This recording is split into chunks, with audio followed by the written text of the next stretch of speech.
নমস্কার। আমার আজকের আলোচনা শ্রদ্ধেয় স্যার আশুতোষ মুখোপাধ্যায়কে নিয়ে।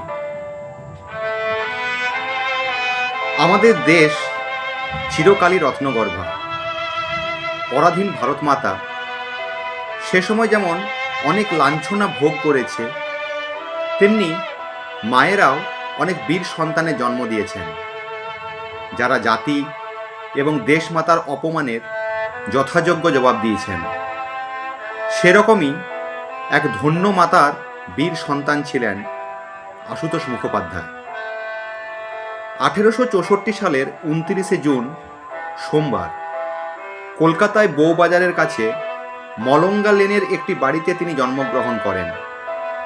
বাবা গঙ্গাপ্রসাদ মুখোপাধ্যায় ছিলেন কলকাতার বিখ্যাত একজন চিকিৎসক, মা ছিলেন জগত্তারিণী দেবী।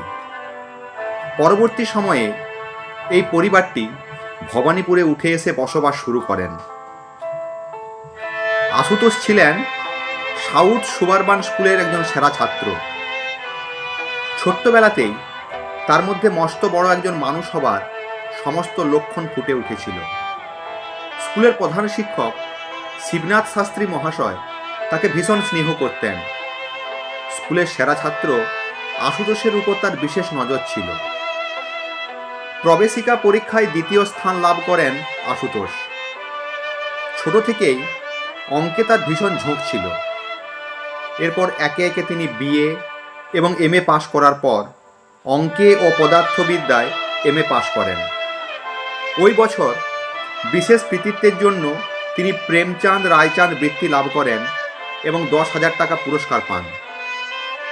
1888 সালে আশুতোষ আইন পরীক্ষায় পাশ করেন এবং হাইকোর্টে ওকালতি শুরু করেন। 1904 সালে তিনি হাইকোর্টের প্রধান বিচারপতির পদ লাভ করেন। অগাধ পাণ্ডিত্যের জন্য তাকে স্যার উপাধি প্রদান করা হয়। তেজস্বিতার সাথে তার ছিল অপরিসীম মাতৃভক্তি এবং মনে প্রাণে ছিলেন একজন খাঁটি বাঙালি।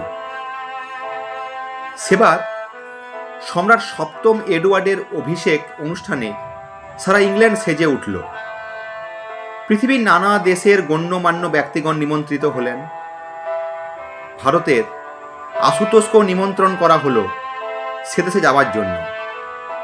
সে সময় এই নিমন্ত্রণ অত্যন্ত গর্বের হলেও আশুতোষের মা জগত্তারিণী দেবী মোটেই খুশি হলেন না। তিনি সেই অনুষ্ঠানে যাবার জন্য অনুমতি দিলেন না ছেলেকে। মায়ের আদেশ মাথা পেতে নিলেন আশুতোষ। লর্ড কার্জন সে কথা শুনে অবাক হয়ে বললেন, সে কি কথা? ভারত সম্রাটের প্রতিনিধি গভর্নর জেনারেল আপনাকে যেতে আদেশ করেছেন, এমন সুযোগ কেউ ছাড়ে? আশুতোষ তখন বললেন, আমার মা ছাড়া আমাকে আদেশ করার অধিকার আর কারু আছে বলে আমি মনে করি না। স্যার আশুতোষ মুখোপাধ্যায় ছিলেন একজন আদর্শবাদী, দেশপ্রেমিক ও নির্ভীক প্রকৃতির একজন মানুষ। আশুতোষ একদিন দেশীয় পোশাক পরে ট্রেনের প্রথম শ্রেণীর কামরায় উঠেছেন। সেই কামরায় তখন একজন ইংরেজ সাহেব ছাড়া আর কেউ ছিল না। ধুতি শার্ট পরা ইয়া গোপওয়ালা মোটা সোটা চেহারার আশুতোষকে দেখে সাহেবটি তো রেগে আগুন। আশুতোষ তার মালপত্র ব্যাংকে তুলে চটি জোড়া খুলে রেখে আরাম করে শুয়ে পড়লেন। একটু পরে ট্রেনের দুলুনিতে তিনি ঘুমিয়ে পড়লেন। ঘুম ভেঙে তিনি দেখলেন তার চটি জোড়া নেই। আশুতোষ বুঝতে পারলেন ওই কাজ ওই বিদেশি লোকটি। তিনি মনে মনে স্থির করলেন ওকে উচিত শিক্ষা দিতে হবে। একটু পরে সাহেবটি খুশি মনে ঘুমিয়ে পড়লেন। আশুতোষ দেরি না করে সেই মুহূর্তে গাড়ির দেওয়ালে টাঙানো সাহেবের কোটটি জানলা দিয়ে বাইরে ফেলে দিলেন। ঘুম ভেঙে সাহেব দেখলেন তার কোট নেই। তিনি রেগে লাল হয়ে বললেন, আমার কোট কোথায় গেল? আশুতোষ গম্ভীর হয়ে বললেন, অসভ্য সাহেব, তোমার কোট আমার চটি জোড়া খুঁজে আনতে গেছে। এরপর সাহেব ভয় পেয়ে তাকে আর বিব্রত করার সাহস পায়নি।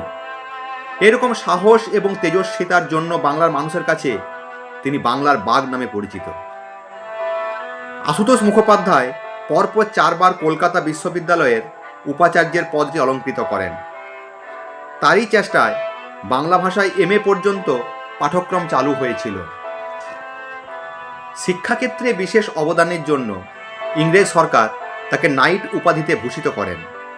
বাংলা, ইংরাজি ছাড়াও পালি, ফরাসি, রুশ প্রভৃতি ভাষায় তিনি পারদর্শী ছিলেন। 1924 সালের 25শে মে এই মহান কর্মযোগী মানুষটি আমাদের ছেড়ে অমৃতলোকে যাত্রা করেন। আজ তার জন্মদিনে এই মানুষটির প্রতি আমাদের শ্রদ্ধা নিবেদন করি। নমস্কার।